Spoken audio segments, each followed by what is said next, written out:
हमारा मुल्क और इदारे कभी अपनों के दबाव में होते हैं और कभी गैरों के दबाव में। आज सुप्रीम कोर्ट ऑफ पाकिस्तान में चीफ जस्टिस याहिया अफरीदी ने एक प्रेस कॉन्फ्रेंस में इंकशाफ किया है कि IMF के साथ उनकी मुलाकात हुई है, IMF के एक वफद से, और अदालती इस्लाहात की बात की है। मगर साथ ही अगले ही सांस में चीफ जस्टिस याहिया अफरीदी ने यह भी इंकशाफ किया है कि साबिक वज़ीर आज़म और बानी PTI इमरान खान के जेल से लिखे गए एक ख़त का उन्होंने नोटिस लिया है और ये मामला आईनी बेंच के जजों की कमेटी को भिजवा दिया है और अब उनका फैसला होगा कि वो उस खत जिसके बारे में खुद चीफ जस्टिस कहते हैं कि उसके साथ बड़ा ही एक सीरियस मटेरियल भी दिया गया है और बड़ा अच्छा मटेरियल दिया गया है, उसके बारे में क्या वो आईनी बेंच के सामने उस खत को बतौर सुओ मोटो उसके ऊपर कार्रवाई की जा सकती है या नहीं। ये वो खत हैं जिसमें बानी PTI इमरान खान ने 8 फरवरी के इलेक्शन में धांधली के संगीन इल्ज़ामात लगाए।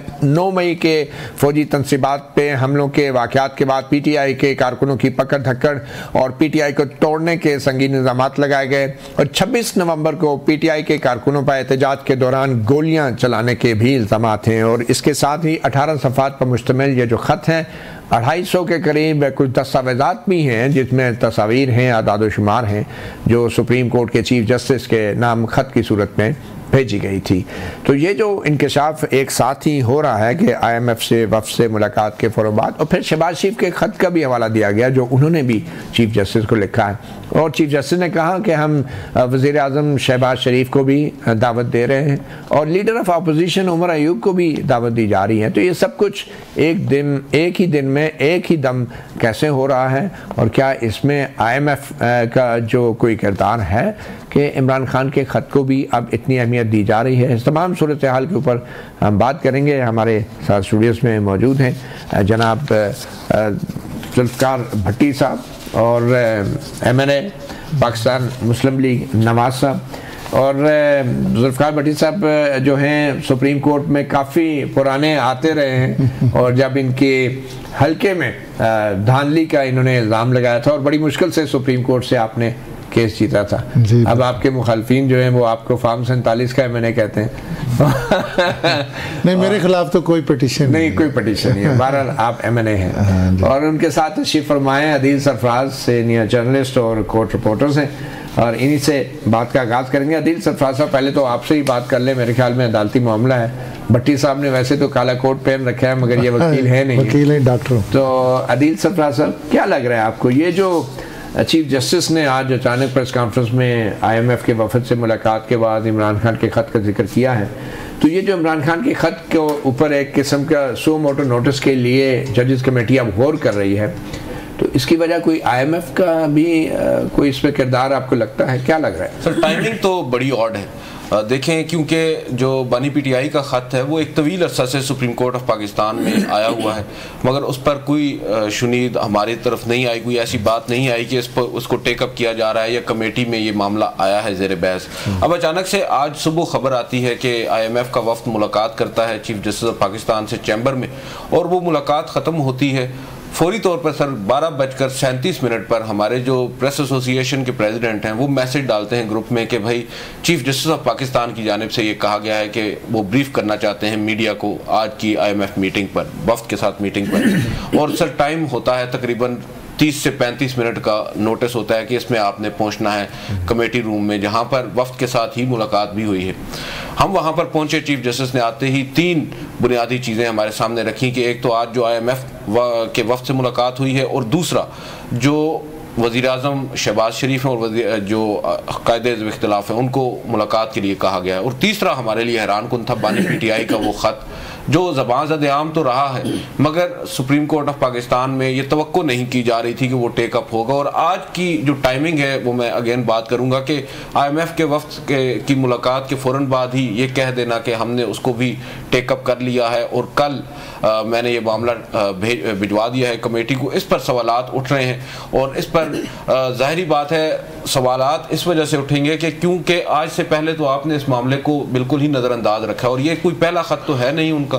उनकी जानिब से मुतअद्दिद आईनी दरख्वास्तें भी आपके सामने जब से आप चीफ जस्टिस बने हैं आ चुकी हैं, मगर आपने उनको टेकअप नहीं किया।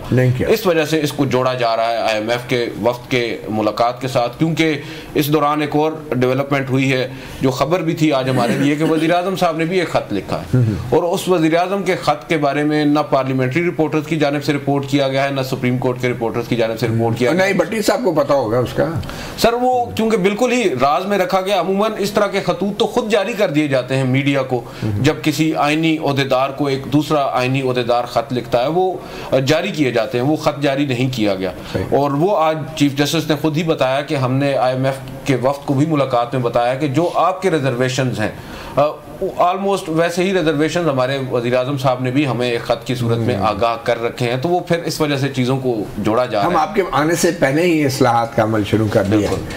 तो ज़ुल्फ़िकार अली भट्टी साहब, आपके वज़ीर-ए-आज़म शहबाज शरीफ साहब ने वो ख़त में लिखने की ऐसी क्या ज़रूरत पड़ गई कि IMF के वफ़द के आने से पहले वो ख़त लिखा जा रहा है? कहीं वो ये तो नहीं कह रहे थे कि जो कुछ भी हुआ है PTI के साथ वो अदलिया ने किया है, हमारा क्या कसूर है, आप अपने आप को ठीक करें? ये मलबा शिफ्ट तो नहीं हो रहा कहीं? नहीं जी, पहली बात तो है कि कोई IMF का वफद आया है, कोई थानेदार थोड़ा है कि हमने उसको सफाइयाँ देनी है। थानेदार तो बड़ी चीज़ होती है। नहीं, मेरी आप बात सुन लेना, ये थानेदार वाली बात ही है ना। MNA के लिए थानेदार बड़ी शायद होती है। नहीं, देखे अब हमारी आवाम यही समझती है ना। आपने मिसाल दी ना थानेदार, बिल्कुल मैं ठीक। थानेदार का एक लफ्ज, अच्छा वो थानेदार नहीं आया। अच्छा मैं वैसे बता रहा हूँ ना कि ये चीज़ें देखें, आपका जो IMF है ना उसका वफद जब भी आता है या कोई चीज़ ये चीज़ें होती तो जजों से नहीं मिलता। नहीं, मेरी बात सुनो, ये एक गवर्नेंस है, जस्टिस है। आप देखें ना, जब भी आप इंटरनेशनल एग्रीमेंट करते हैं तो उसमें सबसे पहले ये चीज़ें आती हैं कि आपका जस्टिस हो रहा है नहीं हो रहा, आपकी गवर्नेंस कैसी है, आपका ये सारी चीज़ें उसका हिस्सा होती हैं। ये कोई अनहोनी बात नहीं है, लेकिन बदकिस्मती से हमारे यहाँ ये है कि ये इसको एक जोड़ तोड़ के अंदाज में और हर अंदाज में इसको ना एक अंदाज से पेश मतलब पहले भी जजों से मिलते रहे IMF के लोग? नहीं, ना भी मिले, इसमें कौन सा रहा, मिल भी लें तो क्या हर्ज है। मेरी साहब की दफा तो नहीं मिले थे, इमरान खान साहब की दफा नहीं देखें इसमें बस अब हम ये कीड़े निकालने वाली बात है ना। अच्छा, अगर वो मिल रहा है तो उसमें क्या है, मुझे बताए क्या हर्ज है अगर मिल लिया है? हमें तो कुछ नहीं होगा। अच्छा, वैसे IMF से वैसे हम पैसे लेते हैं जो हम वहाँ पे जुडिशली रिफॉर्म में भी खर्च करते हैं, हम डेवलपमेंट में भी करते हैं, हम जो है मीडिया पे भी लगाते हैं, हम इलेक्शन भी कराते हैं, सारी चीजों पे इलेक्शन कराते हैं। देखिए इलेक्शन तो आप मुझे बता दें, जब से पाकिस्तान बना है तो आप मुझे बता दें हमारा इलेक्शन को शफाफ हुआ था? एक मैं बात कर रहा हूँ, नहीं 2018 वाला शफाफ हुआ था। तो फिर देखें ये इस पे तो इतराजात होते रहने हैं। लेकिन क्या वजह है कि IMF के लोग जो हैं पाकिस्तान के वज़ीर-ए-आज़म की, पाकिस्तान के वज़ीर कानून, पाकिस्तान के अटॉर्नी जनरल की बातों पे एतबार नहीं करते और डायरेक्ट जजों से जाके सवाल जवाब कर रहे हैं? मतलब इसमें तो हुकूमत को स्टैंड लेना चाहिए कि हम हैं ना जनाब, हमसे पूछें आप हमारे जजों को क्या कहते हैं। जजों को तो हम नहीं बात कर सकते, आप बाहर से आके कैसे बात कर रहे हैं? अदलिया इतनी आज़ाद है, इतनी आज़ाद है। देखें यहाँ पे जजेस को ना ऐसा एक सिस्टम में आइसोलेट किस्म का हम समझते हैं कि जो जजेस हैं ना दबा दिया गया है उनसे। मैं बताऊं, ये एक ऐसा, आप मुझे ये बताएं पे अमेरिका में जजेस की तैनाती सुप्रीम कोर्ट के जजेस की कौन करता है? कांग्रेस आप बताएं। कांग्रेस करती है। वो अमेरिकी हैं। देखो वो अमेरिकी हैं तो क्या भाई, हम कोई इस दुनिया का हिस्सा नहीं है। अगर यहाँ पे पार्लियामेंट के चंद मेंबर इसमें आ गए और 26 तरमीम में, तो यहाँ पे शोर है कि जी एग्जेक्टिव यहाँ पे